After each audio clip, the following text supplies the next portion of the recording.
jump on this. You know what we're gonna have to start doing? You remember in churches when they have a special program like Carols by Candlelight or something like that, they go, who traveled the furthest? We're gonna have to start doing this in this classroom. Normally it's our Vicksburg guys. Occasionally, who's our coast guys? Who come up from the coast? Who's our coast friends? Louisiana, St. Charles. Oh, Anna When they're in town now. Tyler. Where'd you travel Like today? Ruston, Louisiana. And she had been with this group, what, 7, 8, 9 years ago? yes. Back when we used to meet way down in things. So we got folks who will drive. That just, I'm so glad you're here. That just makes you feel good. And hey, let's come join. And she's been watching the YouTube channel. So I don't have to review 16 weeks worth of stuff. All right, we better move. Meredith, we have a quick clip for you. Because you know what our mission is. Well, our mission is, you have how many jobs? You have one job. This is for Joel. You have one job. You want to say what it is? So, the mission? You have one job and only one job. Make disciples, not converts, of all the nations. This mission will not change until Christ returns. There is no other mission. Do not get distracted from the mission. Son. You have one job. Just the one. I just had to play that. You have one job. Don't get to heaven and have God tell you that you have one job. Why didn't you do it? Okay. Not that I think Odin is God. No, I wouldn't go that far. Okay. All right. I just had to play that. All right. Review week 1. You like that? We're not even going to do the review. We're going to skip the review. Go to week 4. You can read the review. We'll read week 4. Last week we identified the counterfeit, the lie. You define your identity based on your feelings versus the truth. God created you from the beginning with a purpose and his identity as his child. So we separated the modern view, the cultural view of what identity is versus what God tells you your identity is. Now, we're going to jump into today. Human self-destruction. That's what today's about. Human self-destruction. Satan's plan for the human race. Now, this goes back to one of our very first studies where we, under Heiser's work, where he looked heavier at what Satan's plan was. We talked about this a few times. So I just want to remind you, human self-destruction began in the garden with Satan's deception of Eve. Think about it. Eat from the tree, disobey God, and you will be like him. That's what he told them. He said, you will be your own ruler. You will be your own God. That's what the deception was. You will be like God. You will be your own ruler. So what he was actually intending was her what? Because of the D. Deception and her destruction. One more. Everybody has to face it now. What did it bring in? Death. It was killing her. What did God say? You will surely die. And she did. And then, of course, physical death entered the world. So that is Satan's job. What he wants is to destroy and to kill as many of the potential God imagers as possible so your believing loyalty never shifts there. I say this almost every week.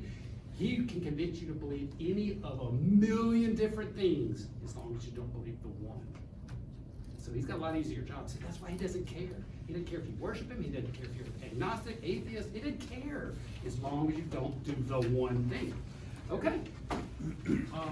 Satan's plan of human self-destruction has reached its zenith.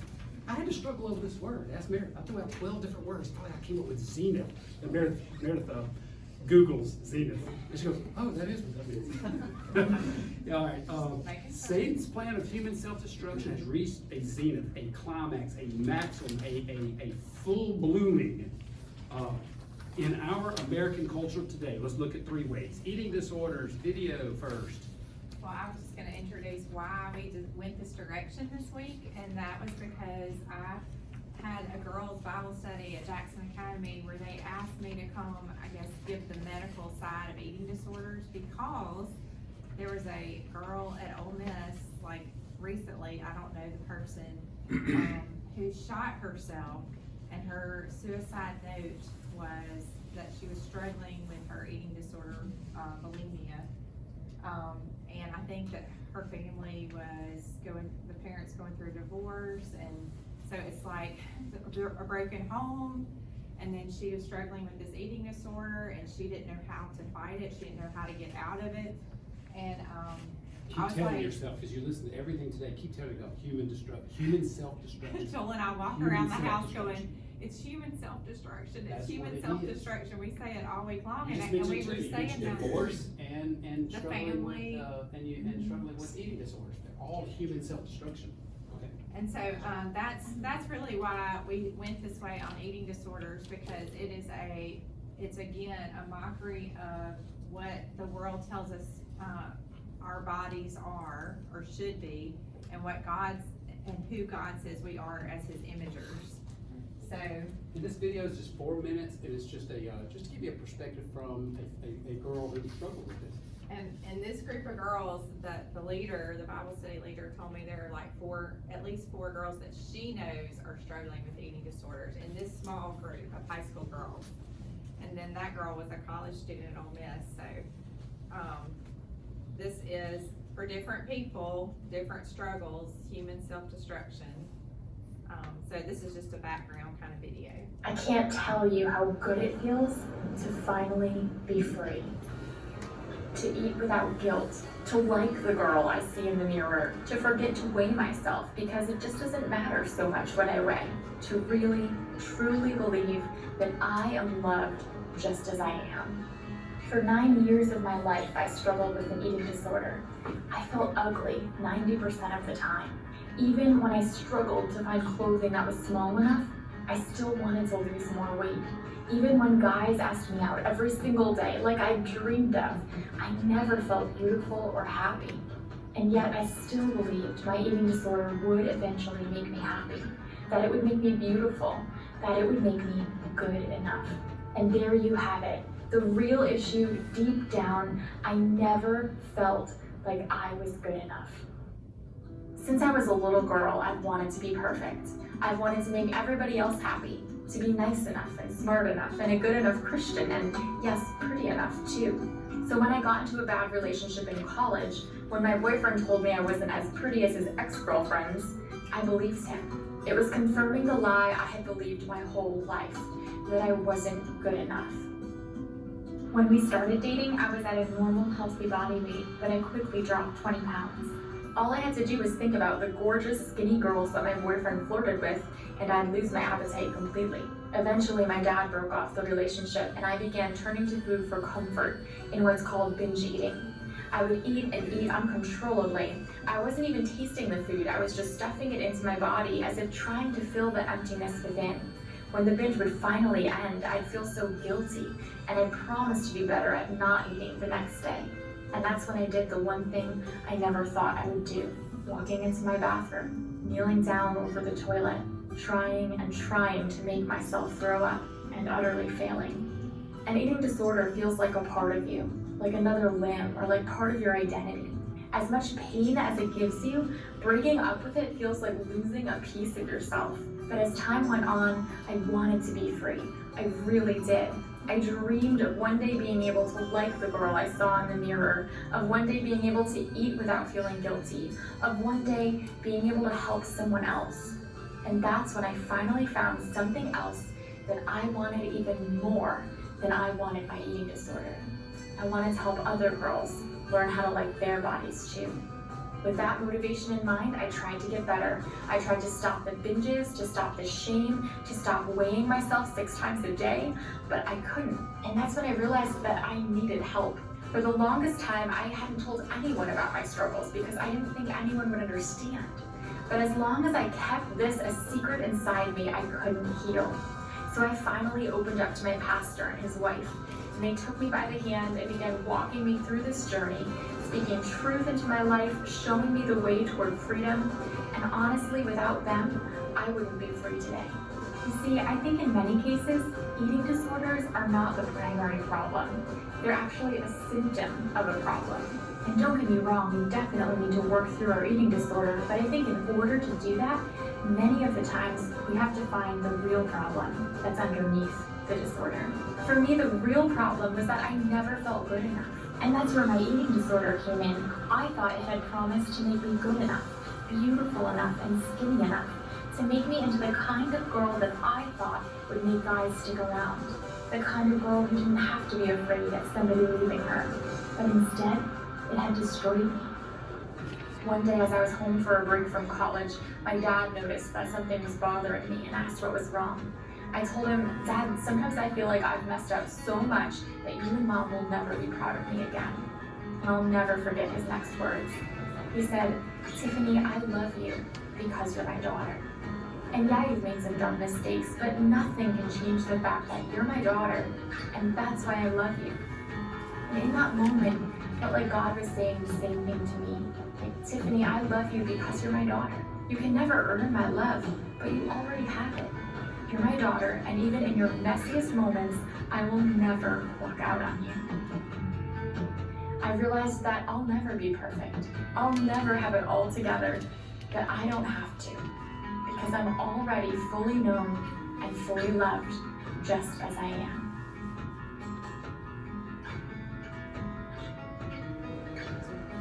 Wow, isn't that cool? It's not cool, it's just, we wanted to get a perspective. What did she have? We talk about this every week. We had, and we're gonna talk about it again in a minute, she had 3 imagers who broke in, who engaged, who didn't turn the other cheek, who didn't walk away. She had 3 imagers. Who were they?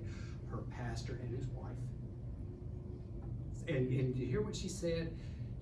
They walked through this with me. In other words, they didn't have a 20-minute counseling session and said, I'm gonna pray for you.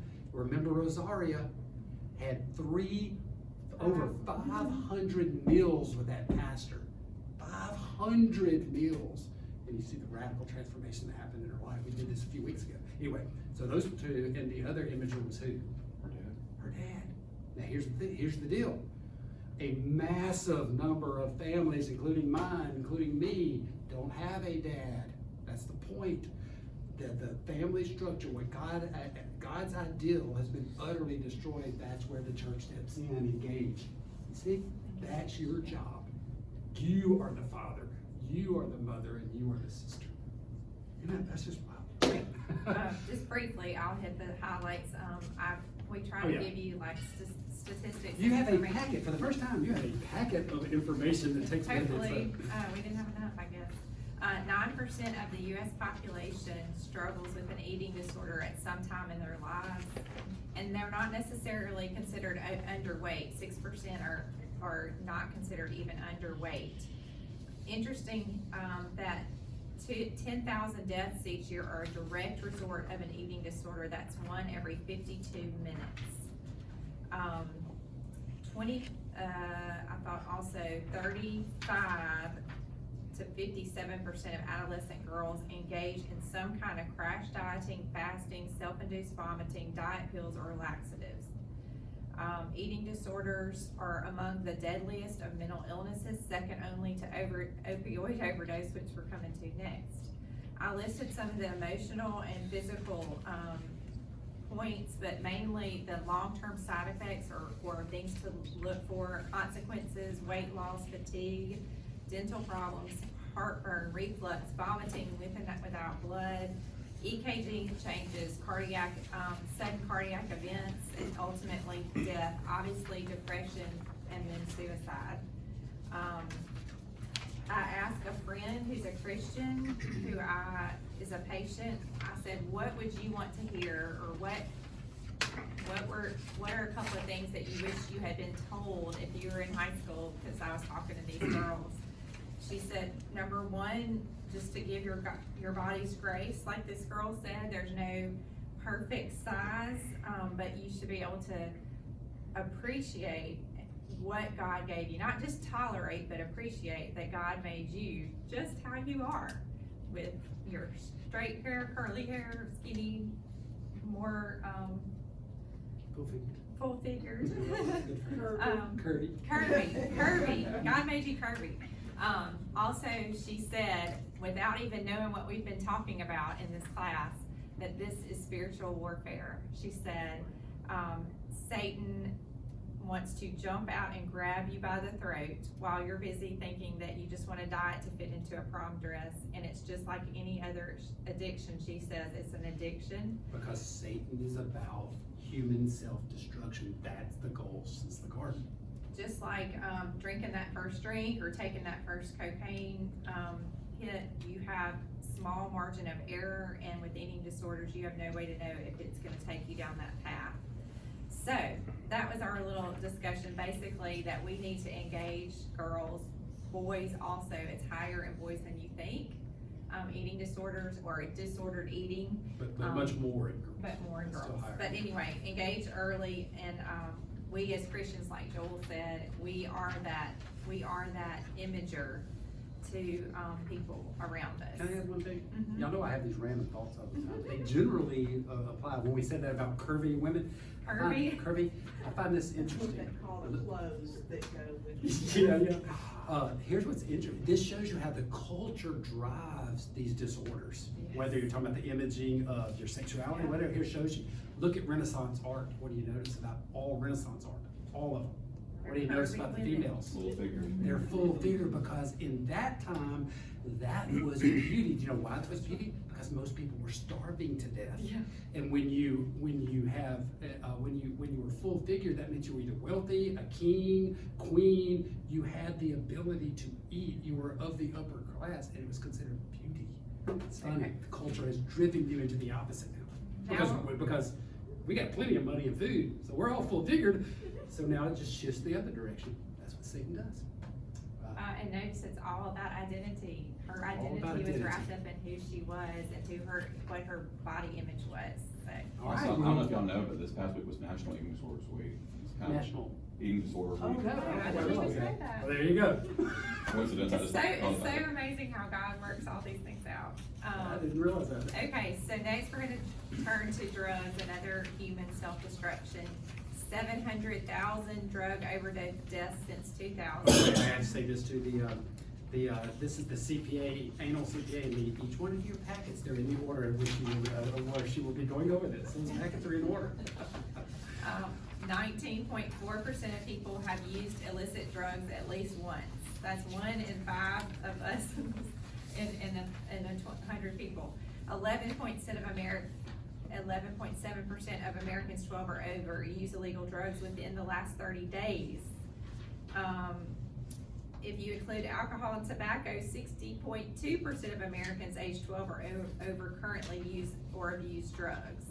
I'm just gonna hit the highlights of some of these real quickly, but you can see, the statistics. 70% of users who try an illegal drug before age 13 develop a substance abuse disorder. All right, now here's what's key about these few stats. Mary's going to hit on this.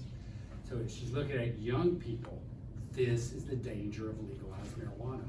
They will tell you all day, it's not a gateway drug, garbage. It is, and the statistics clearly show that.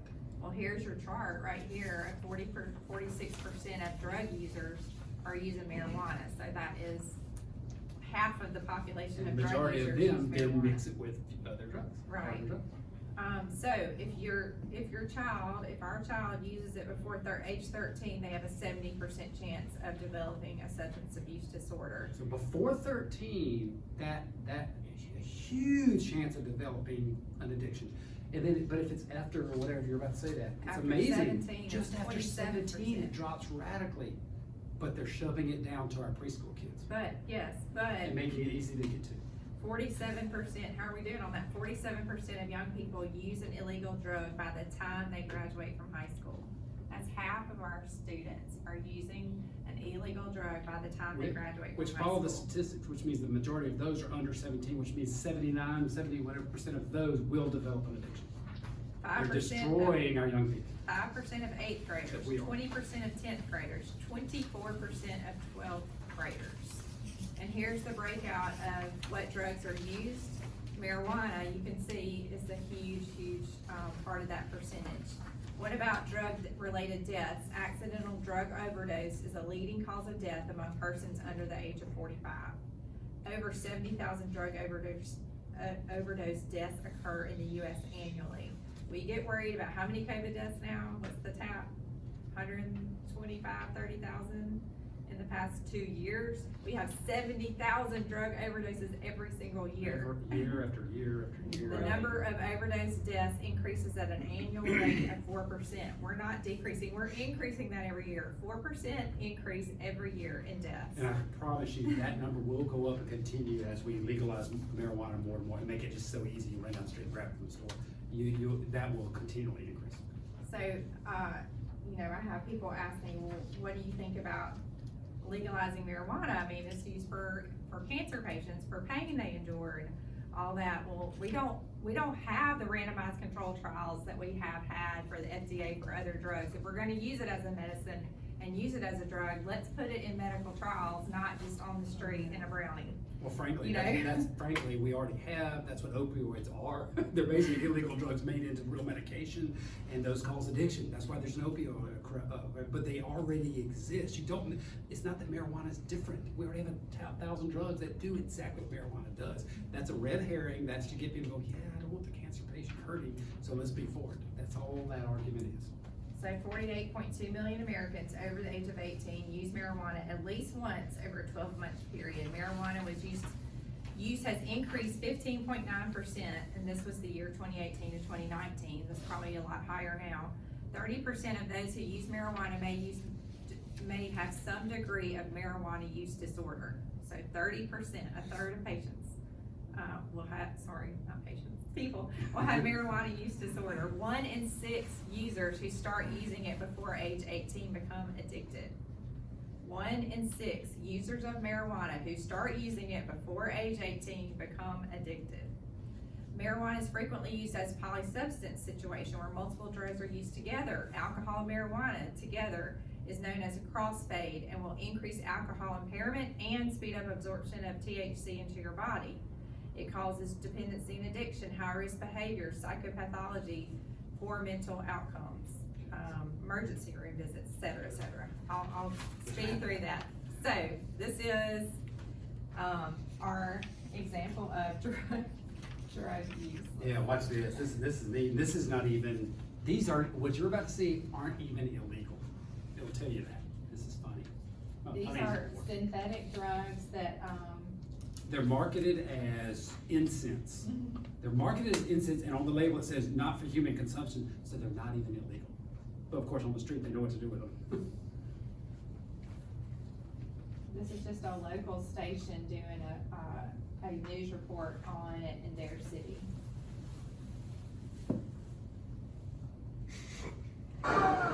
They're completely psychotic. They look like zombies. Yeah, somebody's gonna shoot at me. Nobody's gonna shoot you. They're hearing voices and seeing things that aren't there. Naked and out of their minds. Doesn't look like he has clothes on at this time. You've seen the bizarre behavior. People ripping their clothes off, leading police on chases, breaking into homes, acting paranoid. No, they're not mentally ill. They're high on cheap synthetic drugs like Flakka, Spice, and K2. You get so psychotic, you don't know what's going on, and your brain just goes trippy. As the executive director of Action Drug Rehab Center in Santa Clarita, Carrie Quashen has seen it all. I actually had somebody that came in one time that actually had cut off his tongue because the thoughts in his brain said, cut off your tongue, you're talking too much. Why do people continue to do it? Because everybody believes that it's not going to happen to them. That they can get high and they're different than everything else, or they just know how to use better than everyone else. That's what 23-year-old Brian Harrison thought. I've heard from friends that it was similar to weed, and so that's when I ended up trying it. But it was nothing like weed. Brian says the synthetic drug he used terrified him. I started to have visual distortions, I had audio distortions, I lost sense of where I was, even in my own body. Like, I had no idea who I was at the point. So you lost all control of your body. What is your mind going through? What are you thinking? At that point, I'm scared because I don't know what's going on. This is my first time trying this. Synthetic drugs are cheap, as low as $5 a bag. They can be smoked, snorted, or eaten. But unlike marijuana, these man-made drugs cause hallucinations and make the user think they're being chased. It also raises the body temperature, which explains why we've seen so many people running around naked. My whole body felt hot. I started profusely sweating, and like I said, I was just lost in my own body. Folks with high doses of Flakka can get temperatures over 107 degrees, which often will lead to their death. Dr. Matt Hendrickson of Northridge Hospital says the dangers of synthetic drugs are far worse than most people think. one dose could be enough to not only cause heat stroke, hyperthermia, cardiac arrest, but schizophrenia, psychiatric delusions that can be difficult to reverse. Yet, the usage of chemically enhanced drugs keeps growing. They're sold at convenience stores, pet shops, and on the internet. They're not illegal because they're sold as insects and labeled not for human consumption. The chemicals change all the time so that people can stay away from the law. Because if the government makes this drug illegal, then the people making these drugs change the chemical. You have no clue how it's gonna interact with your brain. What's even more alarming, the number of drug overdoses in the US. Every hour, we're losing 9 people to an accidental overdose. We need to start screaming. We need to start really paying attention to this. As for Brian, he has been clean for 4 months now. He swears he'll never use synthetic drugs again. It was nothing that I would want to experience again, ever. What is the message to our viewers who may be experimenting with these drugs? I think the best message that I can give to anyone is don't experiment. How does somebody become addicted to drugs? By experimenting. How does somebody become psychotic and insane? By using these synthetic drugs. Gina Silva, Fox 11 News. Isn't that amazing? Again, human self-destruction. Human self-destruction, we better engage. Okay, we gotta keep moving. Let me see, where am I on there? Pharmakia. Okay, I'm gonna change what we're doing on Pharmakia because we gotta get to Bishop Jackson. He's so good. Man, this is good. Y'all are gonna like this. You know, we always have a good video. Another imager. All right, let's see. Yeah, I'm gonna summarize. Where am I? I can't find it. Here we go. In your packet is a drug abuse statistics. Yeah, drug abuse statistics. We'll let y'all read those on your own. Then I would show you, we showed you the zombie video. Meredith is to give her thoughts on the video. You've done that. All right. Does the Bible mention drug abuse? And I wanted to, I love Greek, I love Hebrew. I always turn to Dr. Heiser for this, and we're going to skip all, I won't geek out on Greek, but it's in here. Basically, you've heard the word pharmakia. It's the Greek word, and in your English translation, a lot of times it's translated as sorcery, witchcraft. But when you dig into pharmakia, it's drug abuse. That's what it is. It's all through your New Testaments and Revelation. And the reason some of the English translations will, and they're not wrong, they're kind of wrong in that they're very incomplete. The reason they'll say sorcery or witchcraft is because there are multiple uses of the Greek word pharmakia. And what it means is drug abuse. And the reason they say sorcery is in ancient religions, and here's what I love, because it's always saying, and in current pagan religions, it's all over our pagan religions, it's in our culture today, it's not old. But ancient religions of the time that the Bible was written, they would use drugs to make contact with the unseen realm, with the other realm. So part of their pagan religious experience was drugs. And so that's why your Bible sometimes will call it sorcery or witchcraft, but it's drug use to obtain that. Which, by the way, is exactly what we do, acid trips and things like that. So that's what pharmakia is, and it's all through your Bible. And just look at where it's juxtaposed in Galatians 5 to all of this. Which we get the word pharmacy for, by the way. Pharmakia is juxtaposed to what we're supposed to be filled with, and that's the Spirit, the fruit of the Spirit. Paul describes the two words, pharmakia versus the fruit of the Spirit. It's beautiful. The whole concept of fruit of the Spirit, if you look at the list of when you don't have the fruit of the Spirit, the sinful list, it'll say in there sorcery, or witchcraft, whichever you're translating, that's pharmakia. It's drug abuse. Isn't that wild? That's the fruit of the Spirit. I mean, that's the fruit of the flesh is drug abuse. It's human self-destruction. All right, we're going to move on. How about that? We haven't read any of this? Okay. Okay, we're going to skip that. But we are. Is it time for Bishop Jackson? Yes, it Oh, is. good. Okay. All right, let me quickly give you one of our weeks. Well, actually, this is probably a 2 or 3 week session. We're going to look at that video that we've been kind of handing out to some folks on enemies within the church. This is some bonus footage of Dr. Bishop Jackson. He's African American, Harvard educated, just brilliant man. And like Rosaria, he's able to say something succinctly and carry a lot of punch. And this goes on for like 45 minutes. We're going to give y'all about 4 minutes of it today. There'll be more of Alan Jackson later. But let's watch this. Bishop. I mean, Bishop. It's Alan Jackson. Country music. Country music, yeah, okay, that's what that is.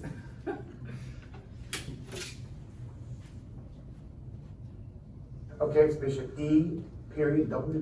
Jackson, Jackson. Sorry, I think you may say this, but he's a Southern Baptist, I believe, Baptist minister, pastor.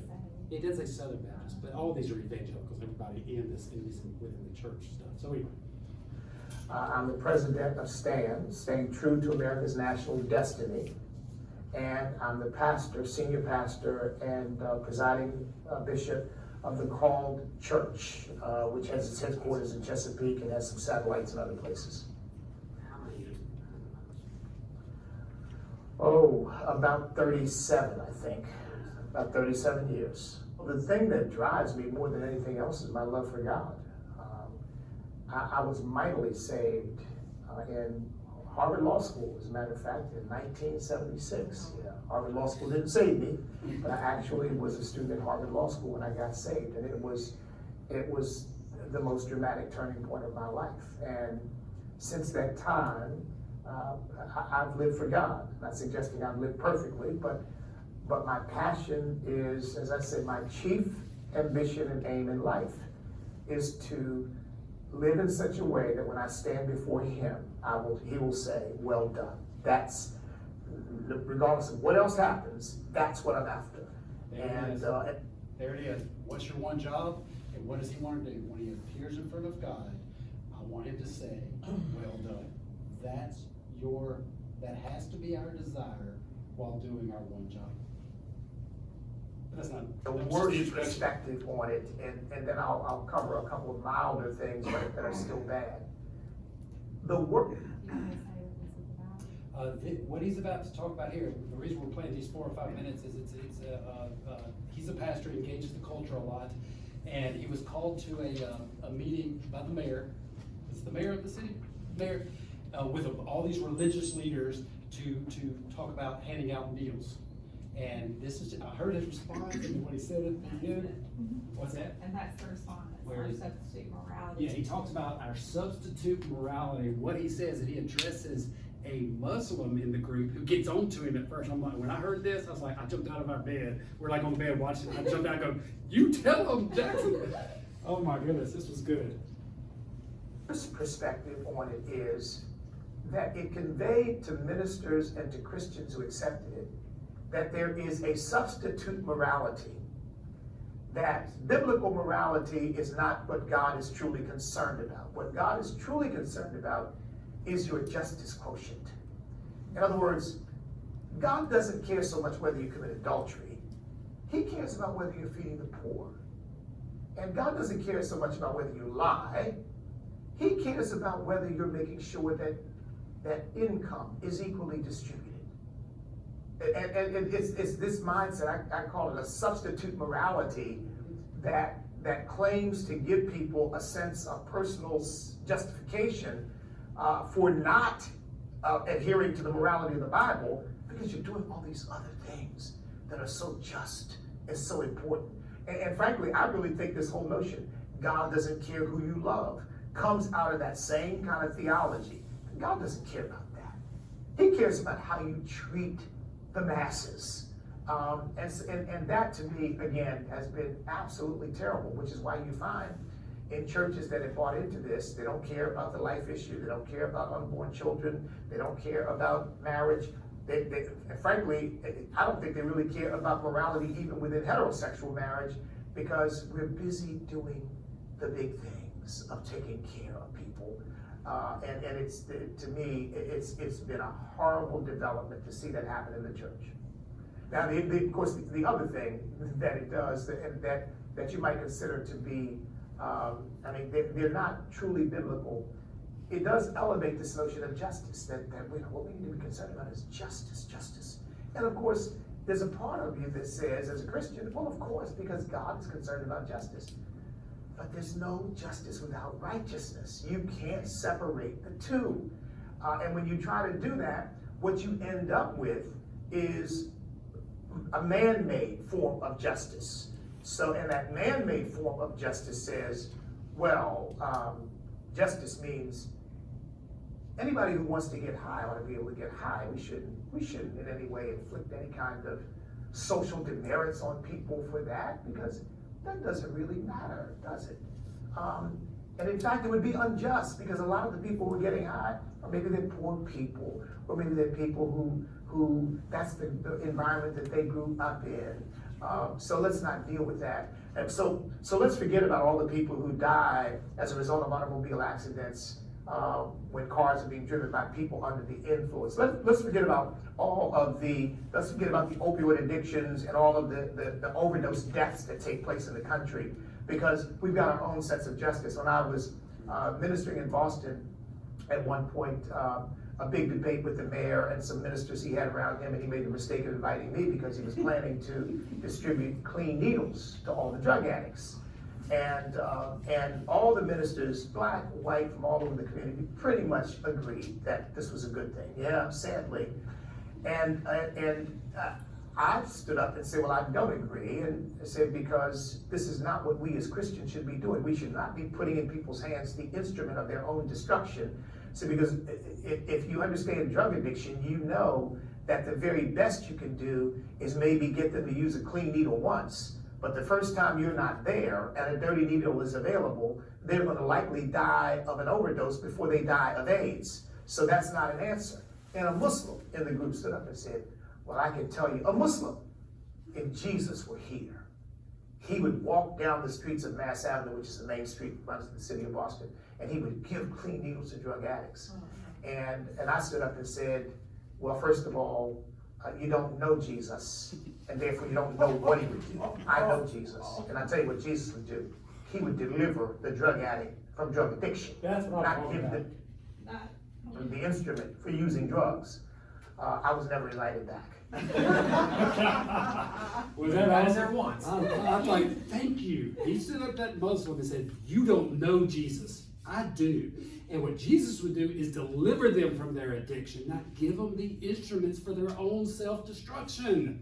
But that is permeating the church. It's permeating Christians because you've been given, our culture has given you a new substitute morality.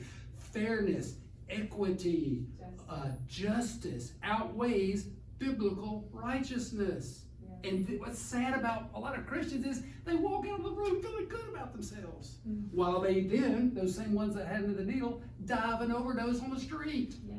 It's ridiculous, and we are being deceived.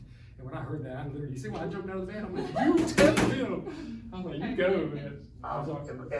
But to me, that's social justice in operation, that's rather than biblical righteousness and justice. Because what we want is for the person to be free from that bondage that addiction has them in.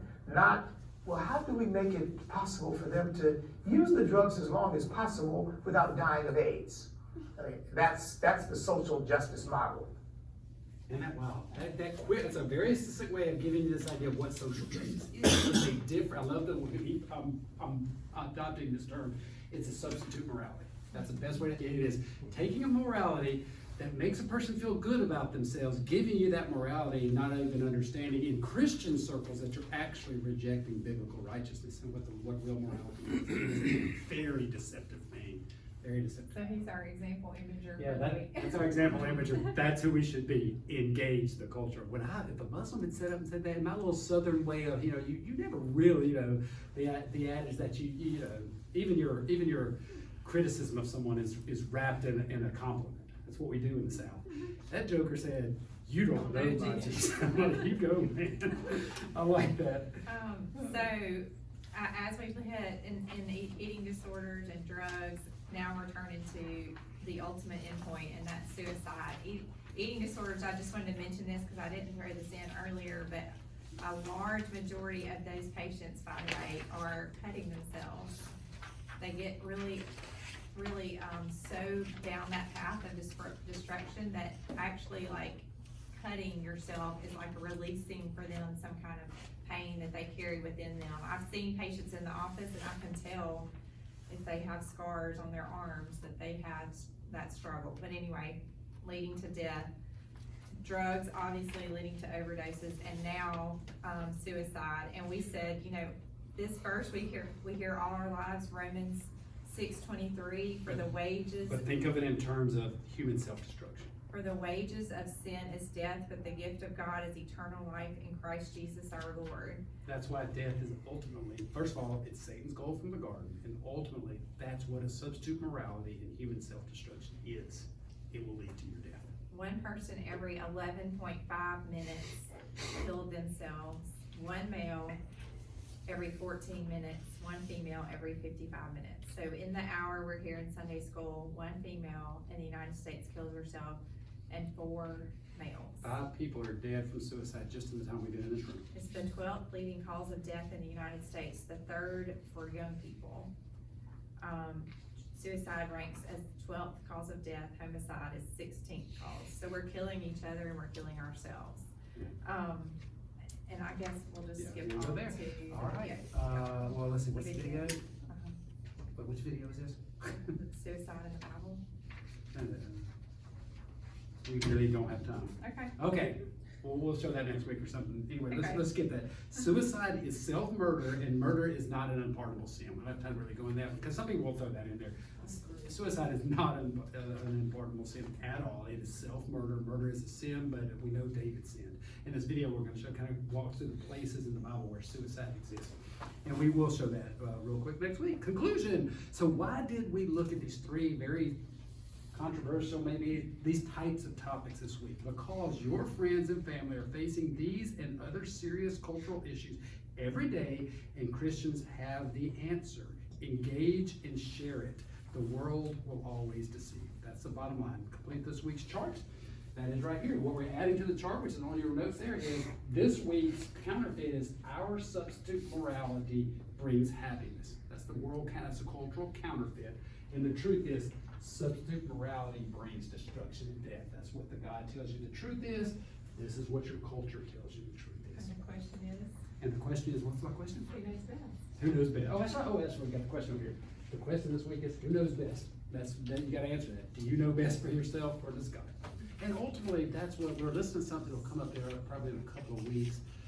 The idea of authority. That's ultimately what secularism is. We have basically we've become a fully secular culture, and that's what. And this was a good definition. We'll talk about this later. But secularism is basically, it's to whom do you look for authority?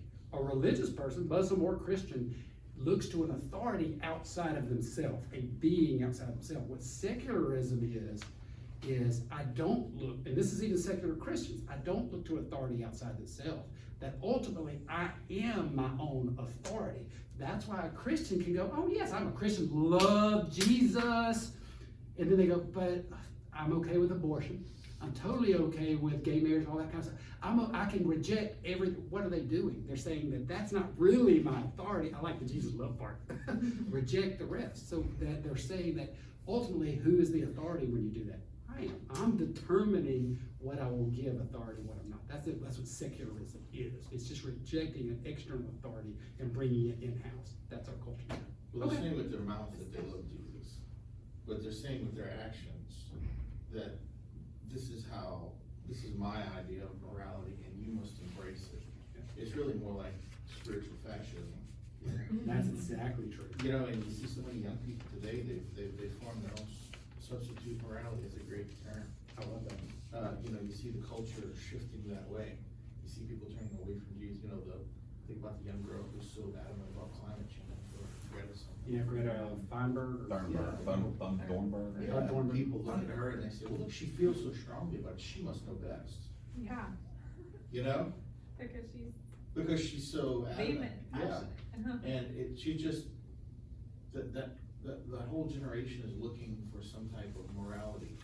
And the substitute morality appeals to their senses more than the actual morality.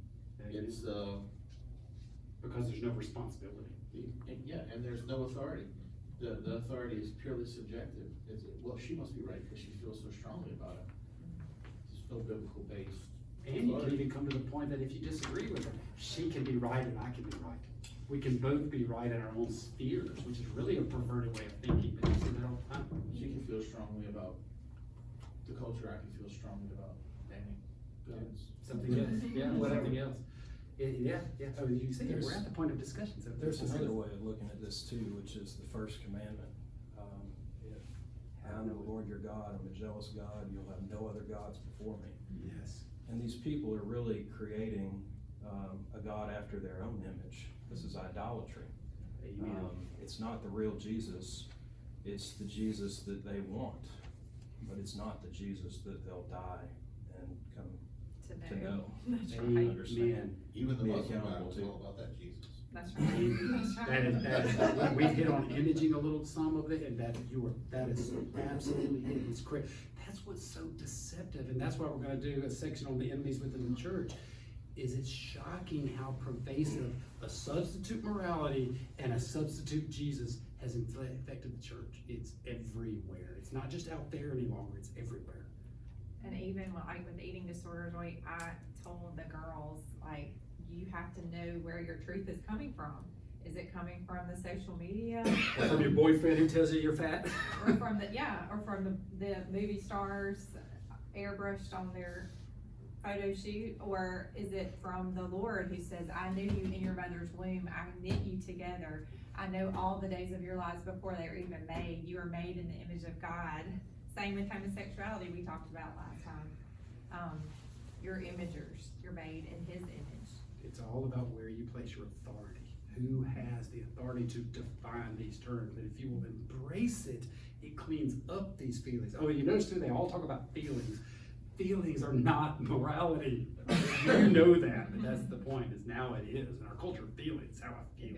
Feelings have nothing to do with it. It's what God has established. You said something that was interesting. You said that generation, and that put like they're searching for morality. My question would be, why are they searching? You know, shouldn't it have been the Christians who came up that should have showed them where it was? Don't get me started. You know, I immediately start beating up us. That's our job. That is our job. Yeah. So it kind of begs the question, because I'm a high school teacher, what does God want me to show them? And then not just, I mean, I'm like directly in this path. You literally Yes. were like 16, Front lines. 17, and I was like, I've got 12 of those, I've got 4 of those, I've got Yes. 12 of those. And so, but not just that, it's kind of like, it's not just my job, it's not just adult teachers' job, like, it's also all of us, imagers. imagers. Like Yeah. Jamie can come into contact with them at the Natural Science Museum. And like, I don't know where else you can come into contact with them at. That was just my first example, and I know Jamie, she won't mind me throwing her out there. So, but like, it's kind of asking the question, I know we're supposed to make disciples, but what does God want us to do? I feel like we stay too much in our comfort zones, way too much. And especially with all this going down in Ukraine, it kind of lets me show Revelations is happening, right? So like, and if you want God to come back, you've got to make disciples of all nations, right? So shouldn't we be going? It shows you the spiritual warfare. It shows you what we were saying, that these are like Christians, some of them Christians raised in the church. Andy Taggart's child went off to college, started experimenting, and got hooked on drugs, and boom, committed suicide because he could not get out of it. His parents had no idea. If you heard his testimony, Solid, strong Christian family. Yeah, I mean, we are not equipping warriors. We're not. This is why I said a text this morning, our youth need to hear this. It's falling on deaf ears, but I'm sending it.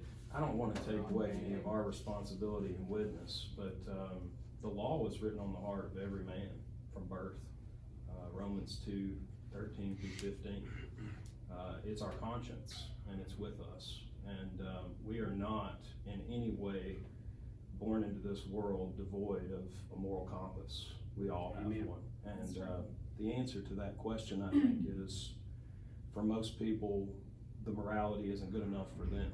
The standard isn't. It's not that they can't be aware of it or don't know it, or that they have. It's not a lack of knowledge, it's enough of a rejection. witness. Yeah. It's on its face rejection. Yeah. Because one of the biggest questions you have to answer, or you have to get the other person to answer in witnessing to them, is if all this stuff is true, if everything I'm telling you is true, does that make a difference? And sometimes, a lot of times, it does not for people who just really don't want to be saved. They want their own Jesus. They don't want yours. That's true. Great insight. Great insight. And see, you asked me, why are people having to look for it? What I see is, like you said, we have an innate moral compass that we are wired by God to want this. want this, we're seeing this authority. But all too often, the church has done the lip service, oh yes, I love God, but I'm not gonna adhere to his authority, because I'm gonna sit here and pick and choose what I want and make that idol of God. That's right. So these people are sitting here seeing Christians not living the Christian life, so therefore then they're like, well, that's no different than what I'm doing myself. So we are invalidating the authority of God because we're not living by his authority. Salt and light. You asked, a part of what you were saying is how do we get, I think of two people, Rosaria, I do that every week, Rosaria, 500 meals by that pastor.